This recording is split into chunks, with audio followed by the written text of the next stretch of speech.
show the band stretches for the lower body. It's going to be a little bit of a long video. There's a few stretches that go through the series, and you'll pretty much do all of them together all the time, so I'm going to do one video to show them all. Similar to the upper body series, I typically use a 1-inch jump stretch band, the big, thick, closed looped band. But again, you can use a smaller or a thicker band depending on how much resistance you need. The lower body series is a wonderful way to get a dynamic stretch through the waist down, the waist through the feet. I have found it to be a much more effective way to improve range of motion, to relieve tightness in some areas like the IT band, the side of the hip, inner thigh, hamstrings, calves, areas that we stretch. But when we static stretch, when we stretch and hold, which is typically better at the end of a workout when you're already warm, that is a wonderful way to stretch. But as far as really improving range of motion, and again getting some angles that are a little harder to get, using resistance of a band tends to be more effective. It can be done towards the end of your warm-up, or it can be done at the end of a workout as well. Just depends the goal. So at the end of the warm-up, you're using it more to open up some tight areas so that you can then access those tissues better, those muscles, and work them through a fuller range of motion without them being as stiff. At the end of a workout, you're facilitating recovery and preventing those muscles from stiffening up as much. So both are wonderful. If you have time to do both, great. Otherwise, just incorporating this into your program can be very, very useful. And again, spending more time on the areas that you learn are tighter for you. So for this series, you're going to take that band, you want to put it across the top of your foot, and then crisscross under your arch. Okay, so crisscrossing under the foot, and then flipping that band up and over. Okay, worst case scenario, if you totally get lost, you can just loop it around the bottom of your foot. But this just secures it a little bit better around the middle of the foot. And I typically do this with my shoes on just to have a little bit firmer surface platform to pull against. It's more comfortable for me. Can be done without shoes, but really is just a personal preference. Okay, so laying down, so starting with the back of the legs, so primarily hamstrings and calves, what we're doing here is walking your hands up the band as close to your foot as you can with tension in that band.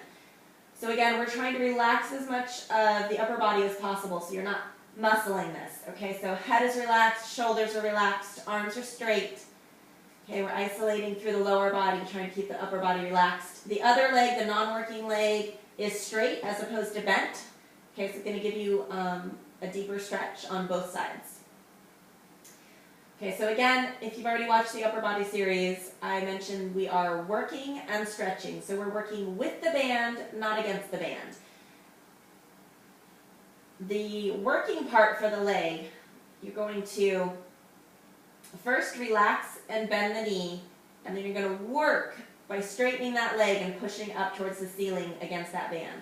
Okay, so release, relax, take the tension away, get rid of that stretch, and then straighten that knee, push straight up against the band to get a really deep stretch. Okay, so release the stretch, and then work. Okay, release and work. Okay, if you're less flexible, your leg might be here, and it might look more like this. Okay, notice my shoulders are still relaxed though, my head's relaxed. If you're more flexible, you might be way up here, your leg could be back further, releasing and stretching. Okay, so it's all about stretching this back side of the leg. Okay, and you're going to feel it more wherever you're tightest. You might feel it more in the calves, you might feel it more in the hamstrings. You can play with the ankle of your leg a little bit as well. You can play with the angle of the foot. Pushing the heel up more is going to give more stretch up the back side of that leg. So again, roughly 10 of those. Okay, not too fast. So release, push into that stretch, release, push into that stretch. Okay, from there, doesn't matter if you do outside of the leg or inside of the leg first. But for the inside of the leg, so right now I have the band on my left leg. I'm going to take an overhand grip with my right arm. I'm going to go around the left side of my head and then just lightly hold on to that band. Okay, it will become a little bit intuitive once you get in that position. So right now, we're working on the inside of the thighs. Okay, and same principle. You're going to bend that knee to release any stretch, and then you're going to straighten that knee, push the foot out against that band to get a stretch. Okay, release and push. Okay, bend the knee gently, straighten that leg, get a deep stretch. Okay, and again, you're finding the angle, so how low the leg needs to be. It might be up higher. Turning the ankle up to try to get more along the inside of that thigh, all the way up into the groin. Okay, so push, straighten that knee, release. Push, release. Okay, getting a really great inner thigh and groin stretch. Okay, now coming out of that, we're going to switch hands. So now left foot, left hand, overhand grip. I'm now going to go to the right side of my head and then holding on with the right hand. We're now going to take that leg over and we're going to get an amazing stretch through the sides of the glutes and down the IT band. Okay, so push that leg out, get a nice deep stretch, straighten the knee, bend it to release the intense stretch. I can still feel it in the hip, but not so much down the outside of the thigh. So push, straighten that leg, pushing against the band, release, bend the knee, push, straighten that leg, release, bend the knee. Okay, really great stretch, feeling it, playing with your angles to get the areas you need to. But I feel this from my knee, up the outside of my thigh, through the side of the hip, and a little bit into the low back. It is amazing. Okay, very tight areas for most people. This is the most amazing stretch I've ever found for these areas. Okay, the next one I'm actually going to roll over to my stomach to get the front of my thigh. So coming out of that position. Okay, I'm now palm up with my right hand still hooked to my left leg. Scratch that. I get backwards on me sometimes. Same arm, same leg. So left arm, left leg. I'm going to turn to my right and lay on my tummy. Okay, so turning over,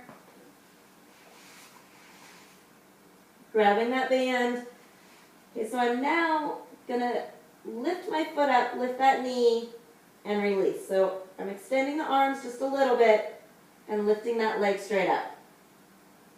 Okay, isolating the front of the thigh, the quadriceps, up into the hip flexors a little bit. Okay, not straining my low back.